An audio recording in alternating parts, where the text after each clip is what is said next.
Okay, graphing polynomials. So we're going to define what a polynomial is. We'll define what leading terms and end behavior are, look at roots and factors and multiplicity, and then graph them. When we're graphing polynomials, we're really just looking for when the function is positive, when the function is negative. There's lots of details about graphing polynomials that you will need calculus to work on. So we're just going to sort of get us started on how to graph polynomials. So what's a polynomial? A polynomial is a function where that looks like this, where all the powers are positive integers and all the a's represent coefficients. So which of these is a polynomial? This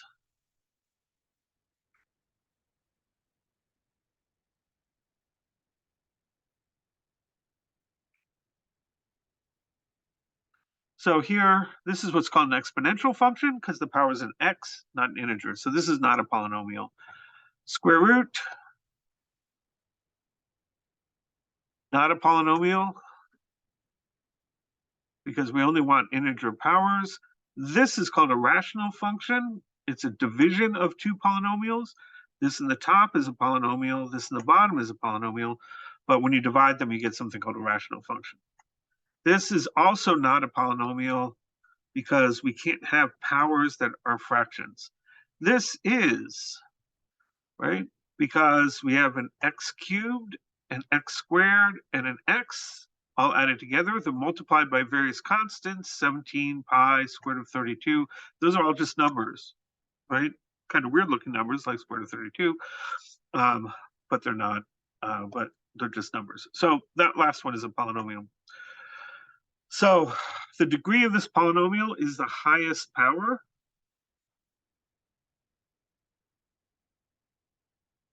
So the degree equals 5.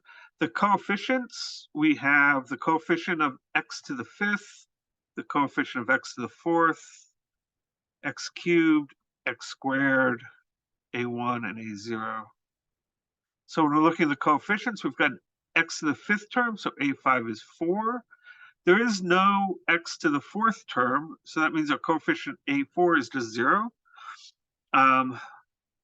We've got a 3 times my x cubed, so a sub 3 is 3, minus 2 times x squared, so minus 2. We've got no x to the first term, so that's going to be a 0, and a0 is 3. Okay, so if a power isn't there, that means its coefficient is 0. The leading term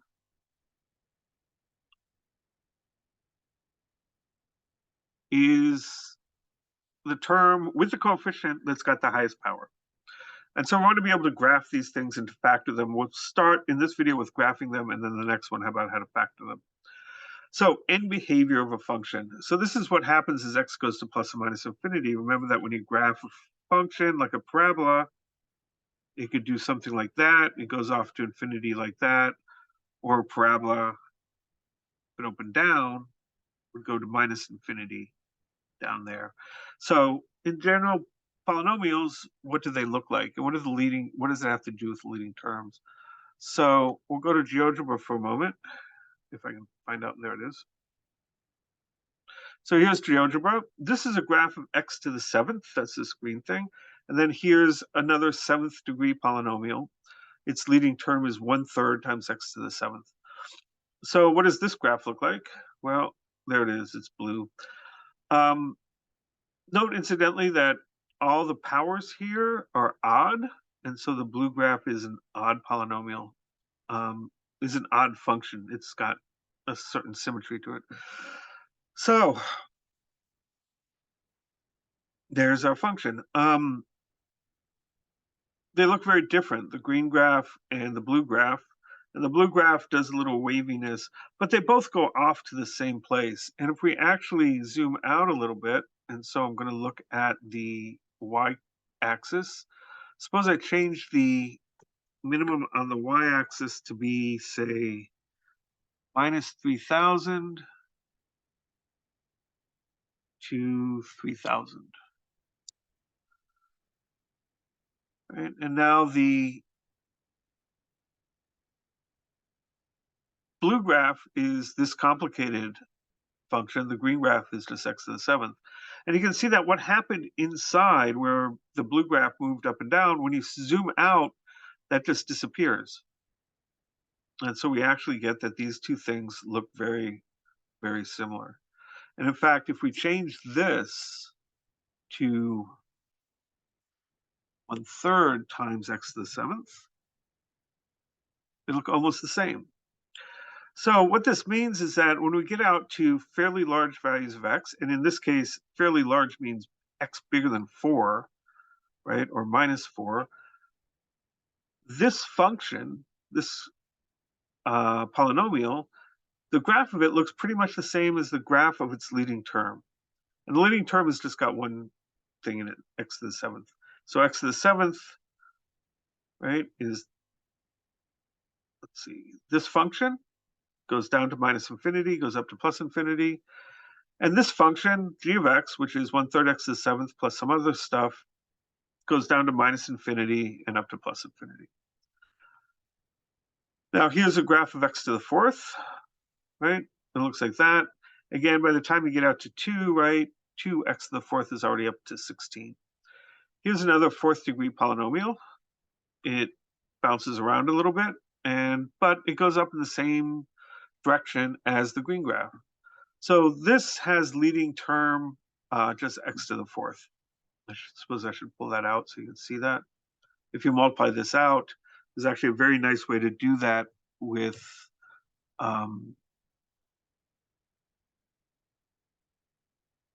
GeoGebra. So expand, you have to let it think a little bit. And there's this polynomial multiplied out. So same leading term. What happens if we zoom out a bit? Well, the red curve and the green curve are going to start being very similar to each other. And the further we zoom out, well, if we zoom out too far, we lose some of our resolution. But if we change our settings on our y-axis and make y max, say, 2000, and make x to go between -4 and 4, oop, okay, don't know what that was. Well, oh, I know, can't put in two minus signs.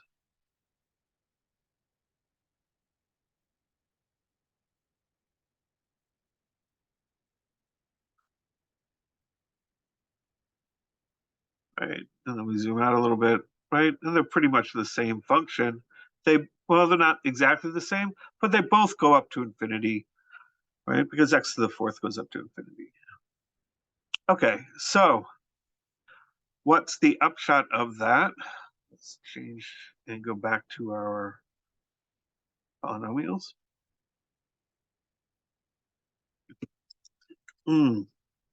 So end behavior is what happens way out at the end of the x-axis. What we have is that end behavior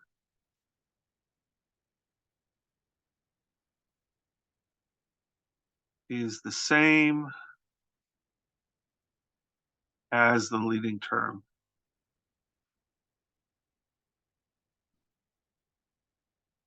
And the idea then is that if you look at a polynomial like this, if x is really big, the 4x to the 5th is the biggest term, and it's going to outweigh all the other ones. So what are the 4 types of end behavior? Well, we have 2 types of functions, right? We've got odd functions and even functions.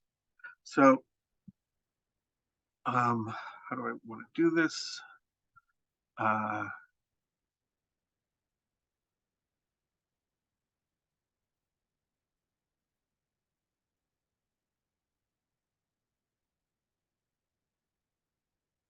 Oops, don't know how to spell sine there.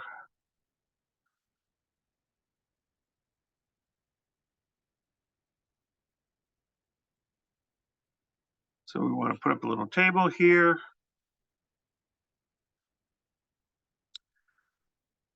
The leading term is a constant times x raised to a power. And we're worried about whether this term is positive, is even or odd.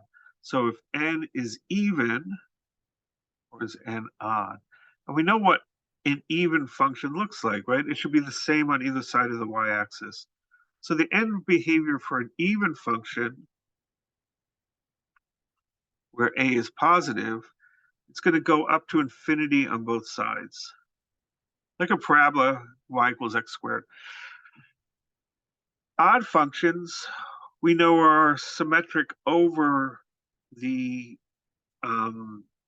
origin. And so if this is an odd power, we have an odd function. And so we have behavior like that. And again, our function might do a little dance in here, but if the leading term has an odd power and a positive coefficient, that means that it will go down to minus infinity on the left and up to plus infinity on the right.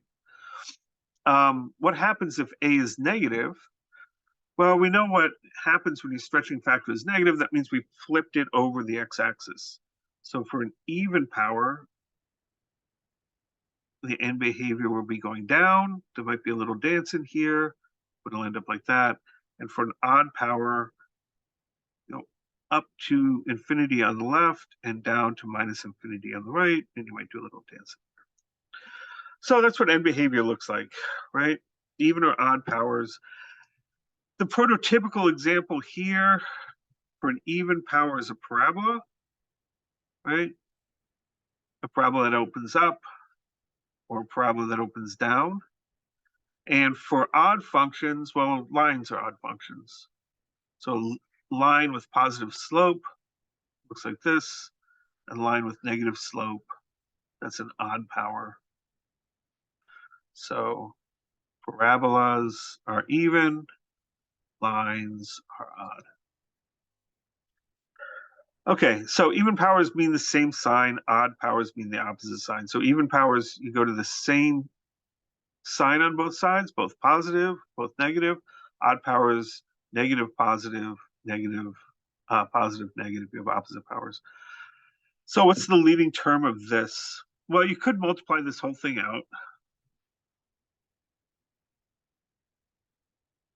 And you would get a bunch of stuff. And you can use GeoGebra or something to do that. But if we're just interested in the leading term, we know that when we multiply this out, we'll get this constant minus 3 times 1x from here, times 1x from here, times an x squared from there. So it'll be minus 3, that's this, times 1x from here, times 1 more x from here, times an x squared. And so that's a minus 3x to the fourth. So whatever this graph looks like, it's got a negative even power. A is less than 0, or is even, and so that means its end behavior looks like this. Right? And it'll come up here and it'll do something, and then it'll go down back down there. And so that's what the graph will look like. So the end behavior just depends on the leading term. So roots, factors, and multiplicity. So a root of 0 is this equation. And we know from looking at parabolas that roots can be either complex or real, and that complex roots do not correspond to x-intercepts. So when we're graphing them, we can just ignore the complex roots. Roots and factors correspond to each other. If you've got a root, then you can figure out a factor. If you've got a factor, then you can figure out a root. Okay, so here's a polynomial. What are the factors and what are the roots? And which ones are x-intercepts? So the factors for this are x minus 1, x minus 2, x plus 3, x plus I, x minus I. The corresponding roots are x equal to 1, x equals to 2, x equals to minus 3, x equals to minus I, x equals to I. How did I find that? Well, I take each one of these, like x minus 1, and I set it equal to 0 and solve for x. And that gives me the root. Right? And x plus 3 equals 0. Solve that for x. We use your x equals minus 3. These are x-intercepts.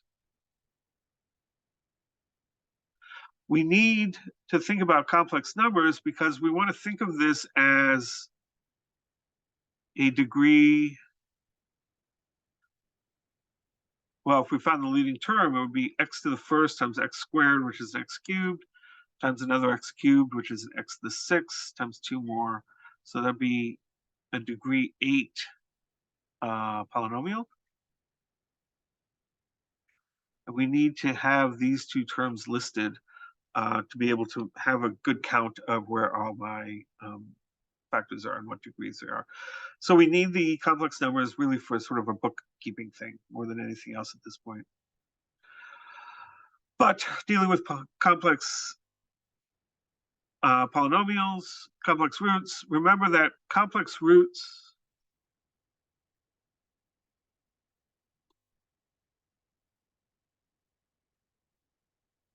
we always have two of them, and they're always of the form, in this case, plus 2i and minus 2i.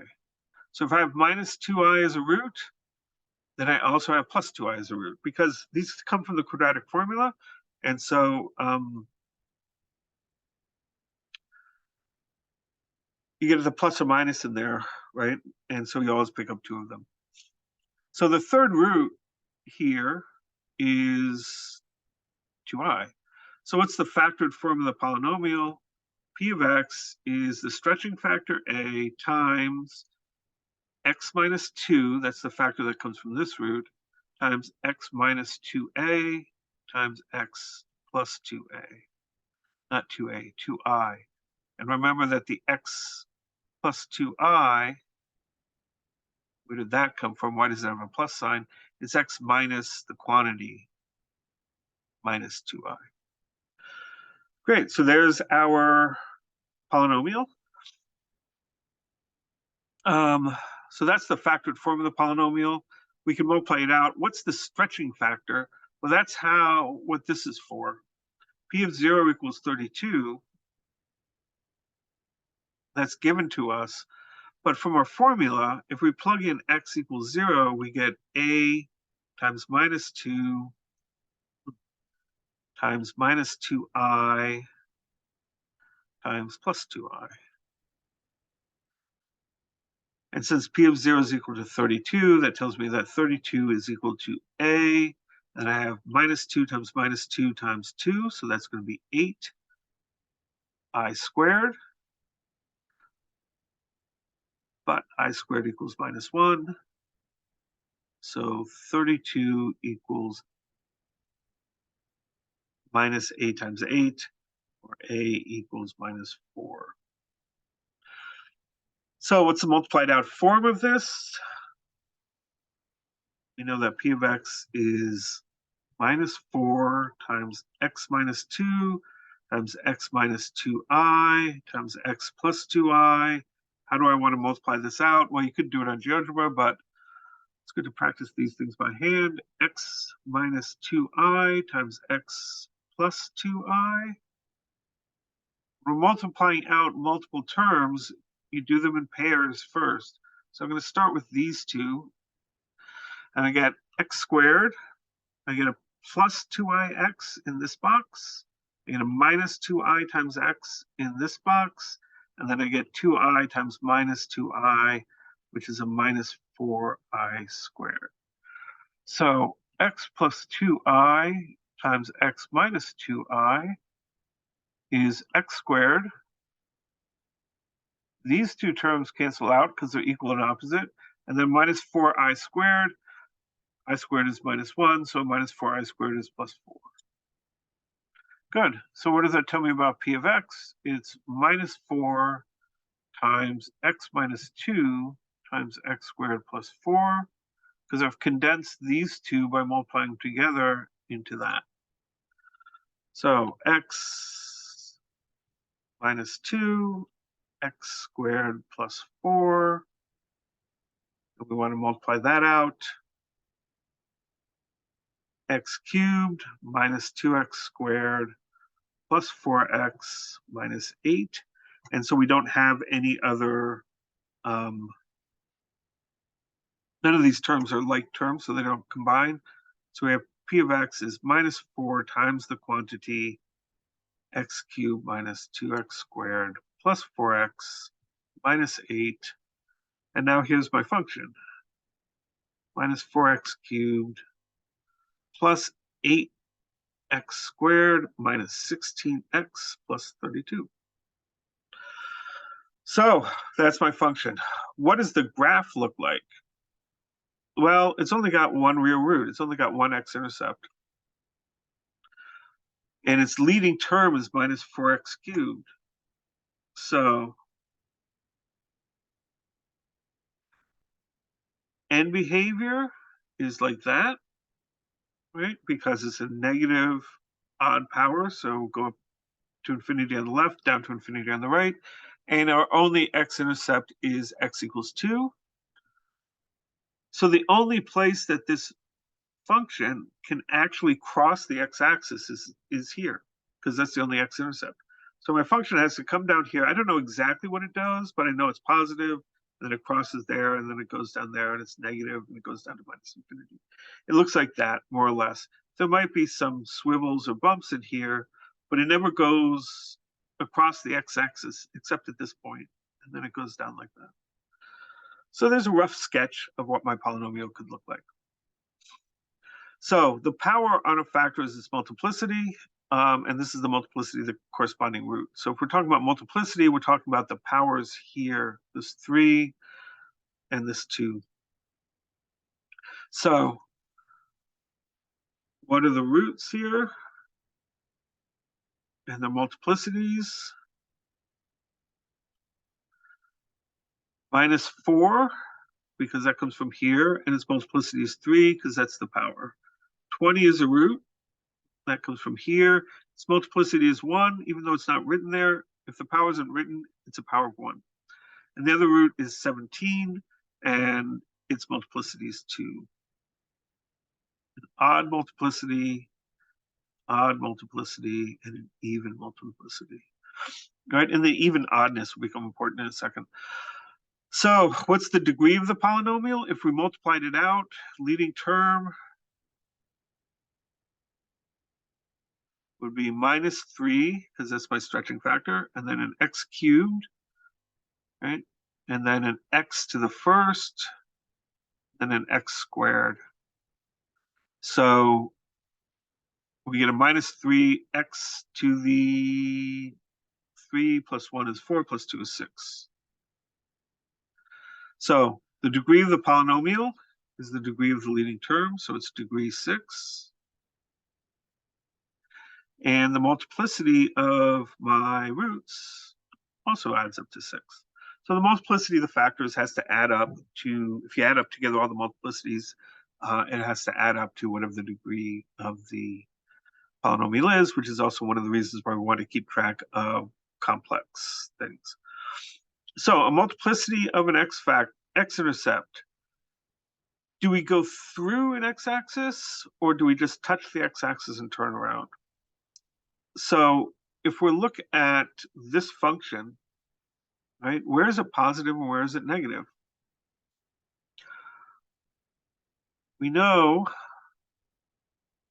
minus 4, 17, and 20 are the x-intercepts. So, and this is my x-axis that I'm drawing here. So what do we know about our graph? Well, the graph starts, I don't know, either above or below the x-axis. But the thing is the x-axis is a barrier, and the graph can only cross that barrier at one of these 3 points. So if we take a test point here, like 0 is my test point, and I plug in p of 0, what do I get? Well, I get minus 3 times 4 cubed, and then minus 20, and then minus 17 squared. And that's going to be some number. You can multiply it out and find out what it is. What I'm interested in, though, is the sign. Is the graph above or below the axis at that point? And this is one negative sign here, and then another negative sign here, and then 2 negative signs here. So I have a total of 4 negative signs. And negative times negative times negative times negative, negative times itself 4 times. That means that p of 0 is actually going to be positive. So the function is going to be positive between these 2 x-intercepts. The graph will be above the x-axis. What about between, say, 17 and 20? So we take a test point in between and we test p of 18. That'll be minus 3. 18 plus 4 is 22 cubed. 18 minus 20 is negative 2. And then 18 minus 17 is 1, quantity squared. How many minus signs do I have here? This is a minus sign, that's a minus sign, so that's also positive. So a positive there. And then we can think about, okay, what about between anything bigger than 20 or less than minus 4? Well, out here we really don't need to test because we just need to know what the leading term is, because the leading term tells us what the sign is out to the left and the right, to the left of the smallest one and to the right of the biggest one. So the leading term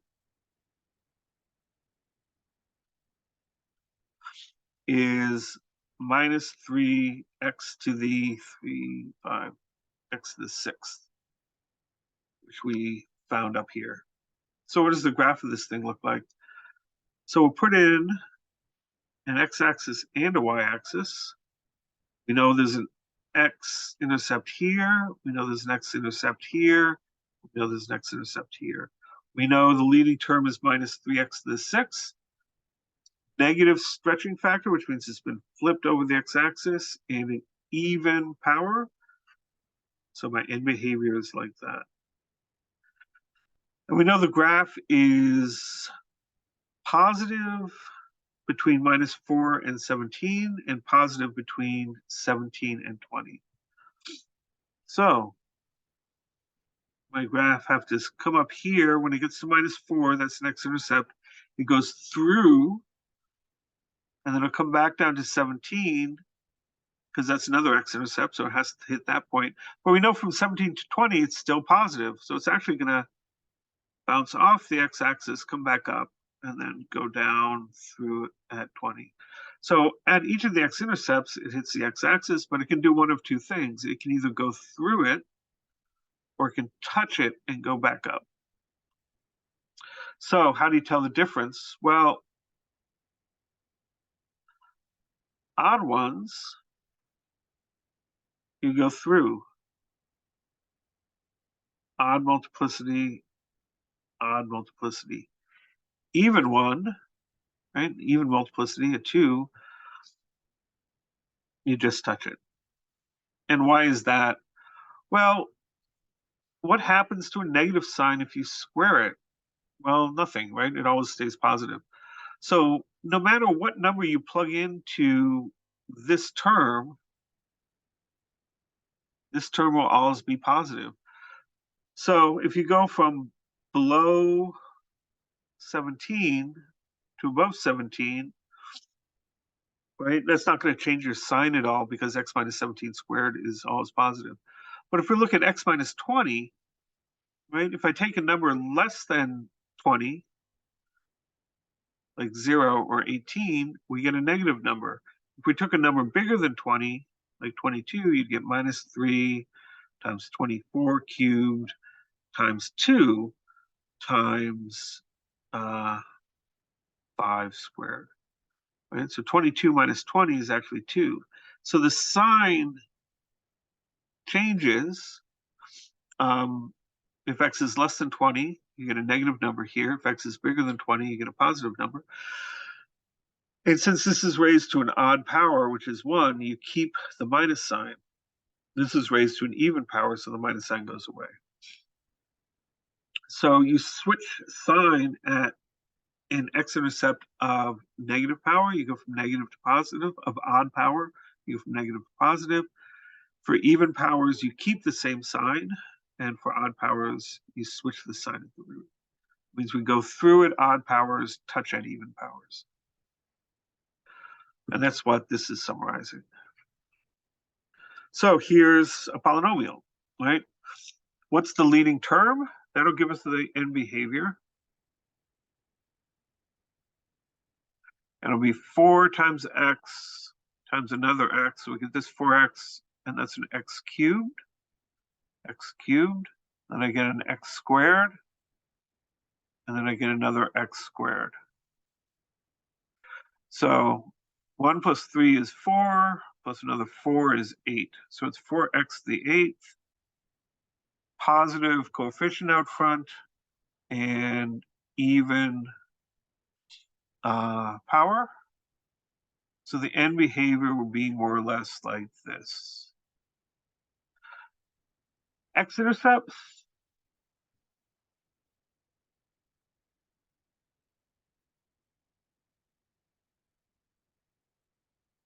What do we want to know about those?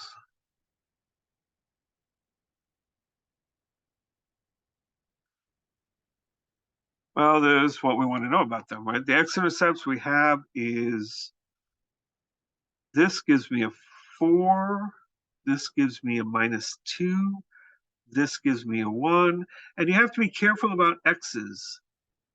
An x is x minus 0. It corresponds to having an x-intercept of 0. So actually I have 4 intercepts, 4 minus 2, 1, and 0. What about the multiplicities? This is to the first power, so the multiplicity there is 1. X minus 4 is cubed. X plus 2 is squared. And x minus 1 is squared. Right? And that's odd. Odd means through. I'm not going to write that all out. Even are those two. So that means it touches, but doesn't go through. And this is odd, so it goes through. Great. So what does the graph of this polynomial look like? And again, when we're graphing these, we're really just worried about the sign as opposed to all the details about where it's going up and down. Okay, so what we know about the end behavior is that it goes off like this. There's my end behavior. X-intercepts, I've got -2. That's one of my x-intercepts. 0 is another x-intercept. 1 is another x-intercept, and 4. Okay.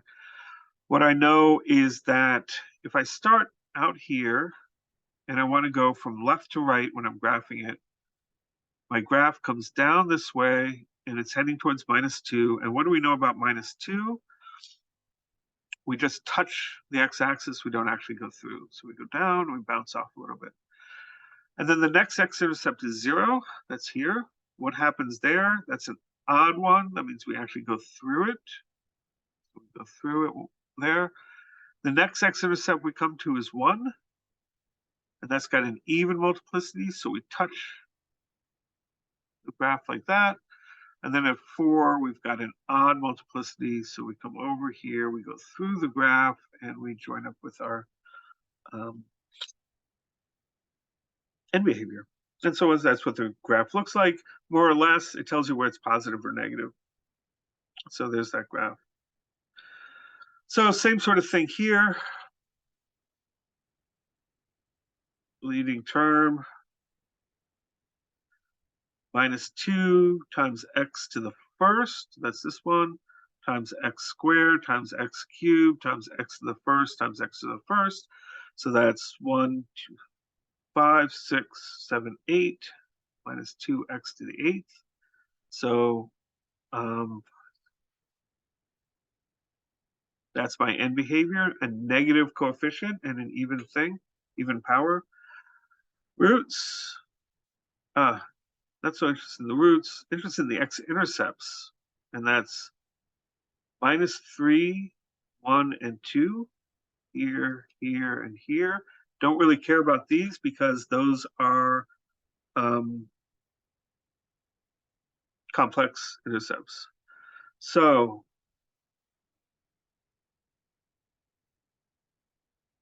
odd or even multiplicities, -3 is to the third. That's odd. X minus 1 is raised to the first power. That's also odd. And then 2 is raised to the second power. That's even.